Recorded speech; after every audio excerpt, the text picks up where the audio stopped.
The rhetorical triangle. What is it? Well, first of all, there are two of them. The rhetorical situation, rhetorical triangle, shows us the rhetorical situation. And sometimes it comes with a bonus circle. Cool. Anyway, this triangle helps us both as creators and as consumers of media to think about the situation surrounding any piece of media that either helped or is helping to bring that piece of media into being. There are actually several versions of even this particular rhetorical triangle, but most likely the diagram is going to refer to the author, the audience, the text or message, the purpose, and the context of the situation. Different people like to put those concepts in different places, but wherever you put them, the triangle is here to remind us, again, as both creators and consumers of media, that these components exist in any communicative situation, any rhetorical situation. It reminds us to ask these questions. Who is the author of this piece? Where do they come from? What are their deets? Why should I listen to them? Or if you're the author, why should people listen to you, and how should you include components of your identity in your message? Who is the audience of this piece? What things do they know or believe? What values do they hold?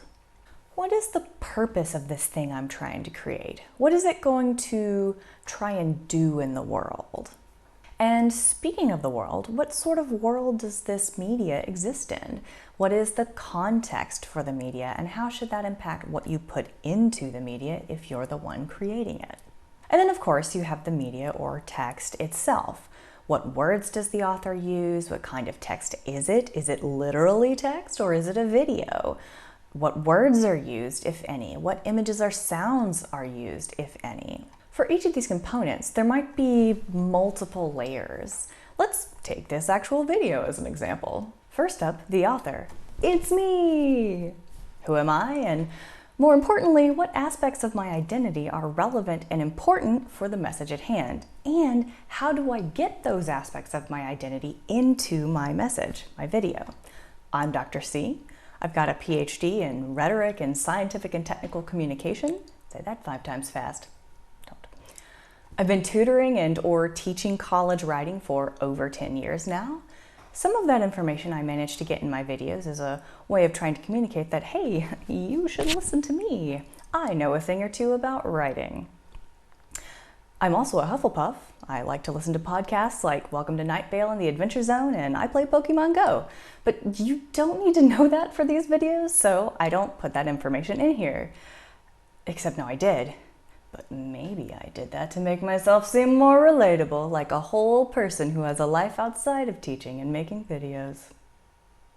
All right, so who is the audience? Hey, that's you! But this is another piece that can kind of get complicated.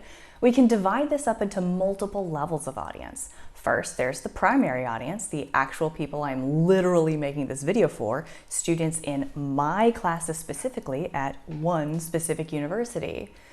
But I'm also hosting it on YouTube, and I plan to make it available to other faculty in my department. So a secondary audience might include those teachers and their students. I also want to make this video good and useful enough to persuade those teachers to use it. So they're also the audience. And maybe even other teachers too. I am putting it on YouTube after all, not a proprietary video service from the university. There could even be a tertiary audience, someone I don't really intend to make the video for, but they end up viewing it anyway. Maybe I make a really awesome joke and you just have to show your friends who don't even go here. That's a tertiary audience. This video is not really for them, but they end up seeing it anyway. They're still an audience. Okay, so what's the purpose of the video? As with audience, a piece of media can have multiple purposes. I made this video to teach you something, but I hope I occasionally make you laugh too. Another purpose could be for me to showcase to my department chair or potential future department chair that I create unique, innovative learning materials that students really like in the hopes that I get a promotion or a new job. That has nothing to do with me teaching you anything, but it could still be a purpose of the video. What is the context of the video? Well, the particular context we're in right now, right this moment as I'm recording this video, you get the idea, is that I teach at a particular university and I'm preparing to teach a summer class on STEM writing. I've taught this class before, but I'm revising my teaching materials according to both student feedback and my own feelings on how the class went. But I also want to be able to use this video over and over and over again for multiple classes, not just STEM writing, because I often teach rhetoric in all of my classes, because again, everything is rhetorical. And I want for other people to be able to do the same. People who may not even teach the same things as me, because course prep is actually really time and labor intensive, and reinventing the wheel every semester gets really frustrating. So I'm trying to make something specific enough for the types of classes I currently teach and know I will or might be teaching in the future, but broad enough that it can be used for, say, both STEM writing and digital writing, both classes I teach, but even first-year writing or English composition, both classes I haven't really taught in a long while, could use the videos too. And finally, we have the actual message. All of those things sort of funnel into this. This is the message. This is what the video ended up being. All of those different things informed what I ended putting in here.